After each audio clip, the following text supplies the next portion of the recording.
Ce que je vais vous montrer aujourd'hui, c'est le secret le mieux gardé des paris sportifs.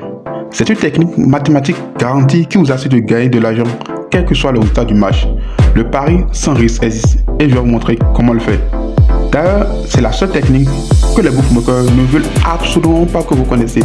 Si vous faites ça trop souvent, ils vont vous limiter. Mais tant qu'ils n'ont pas corrigé cette erreur, vous prenez de l'argent.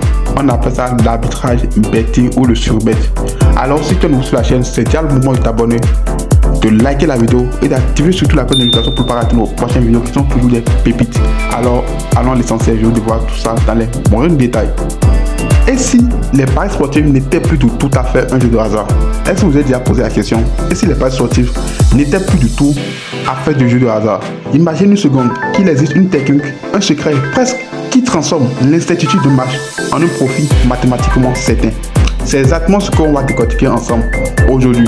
Gagner à tous les coups, peu importe qui gagne ou qui perd. Ça semble complètement fou, non? Presque contre-intuitif. Et pourtant, cette méthode existe bel et bien. Et elle n'a rien, mais alors rien à voir avec la chance. C'est juste de la logique mathématique pure et dure.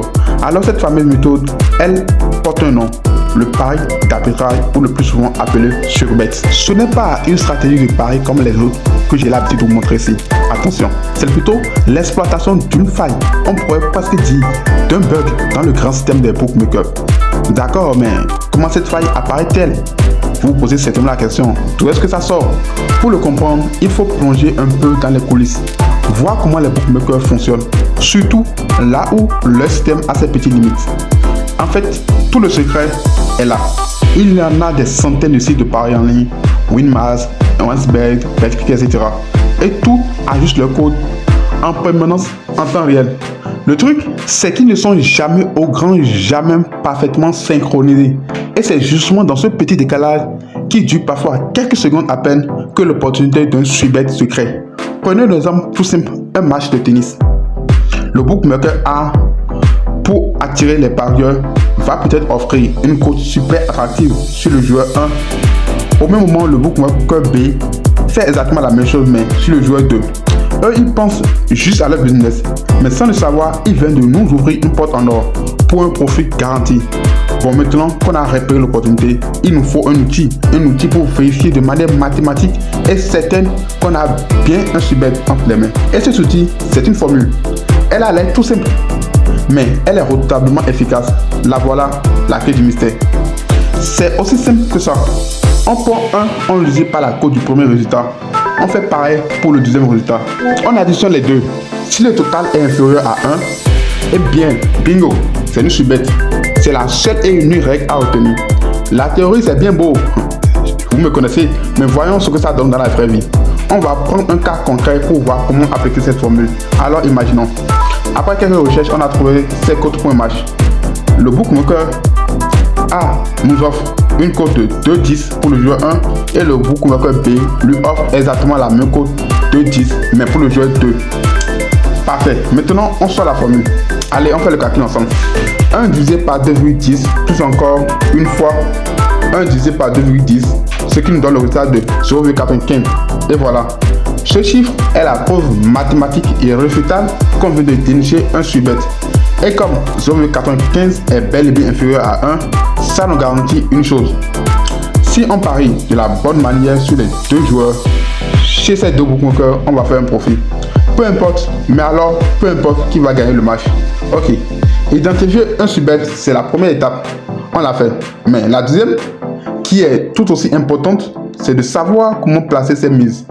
Pour être sûr de repartir avec le gain, on passe de la théorie à l'action. Le processus est assez direct, les gars. C'est assez direct. D'abord, on décide combien on veut investir au total.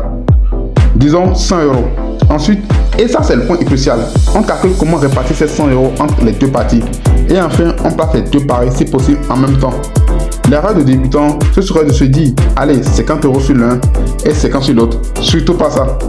Le vrai secret, c'est de répartir la mise de façon très précise, proportionnellement aux cotes, pour que le gain final soit le même, quel que soit le vainqueur. C'est toute la magie du calcul. La règle de base est de toujours miser un peu plus que la cote la plus faible pour bien équilibrer les gains. Mais bon, pas de panique comme toujours, pas besoin de se former en ligne des maths. Il existe des calculateurs d'arbitrage gratuits en ligne. qui font tout le boulot pour nous. On rentre les cotes, notre mise totale et hop, ils nous donnent les montants exacts à parier. À ce stade, on est en droit de se poser une question tout à fait légitime. Si c'est si simple et garanti, pourquoi est-ce que tout le monde ne ferait pas ça? Où est le loup? Où est la naque? Eh bien, la réponse elle se trouve du côté des bookmakers eux-mêmes. Et voilà le pot au rose. C'est la technique que les bookmakers détestent. Par-dessus tout, forcément un joueur qui gagne tout le temps, ce n'est pas un bon client pour eux. Du coup, les arbitragistes, comme on les appelle, sont activement recherchés et leurs comptes sont très vite limités, voire carrément fermés. Alors comment faire pour rester sous les radars? Les habitués ont leurs petites astuces. Première chose, ne jamais, je dis bien au grand jamais, parier des sommes rondes comme 100 ou 200 euros. Mieux vaut parier 97 ou 45 euros par exemple. Et surtout, il faut varier les bookmakers et ne pas faire de subet tous les jours sur le même site. C'est une vraie discipline. Au final, toute cette histoire de pari d'arbitral, ça soulève une question intéressante. Est-ce qu'on est face à une stratégie d'investissement intelligente, un peu comme un trader qui profite des petites imperfections du marché financier, ou est-ce qu'on est juste en train d'exploiter un bug, une faille temporaire du système? La réponse finalement appartient à chacun. C'est à vous de décider ce que vous en pensez et ce que vous allez en faire. Moi de ma part je l'ai fait, je vous ai partagé ma stratégie qui marche toujours, et c'est que si vous l'exploitez comme je l'ai décrit dans cette vidéo, vous allez forcément faire du chiffre. Alors les gars, une fois de plus encore, je vous rappelle de vous abonner et d'activer la cloche de notification. C'est ça qui me motive chaque jour à me lever pour faire d'autres vidéos, pour vous expliquer plein de trucs les gars. Donc lâchez les pouces bleus et commentez-moi dans les commentaires quelle vidéo, quelle astuce aimez-vous que je vous fasse découvrir, ou bien que je challenge pour vous les gars. Et on se dit à très bientôt pour une nouvelle vidéo.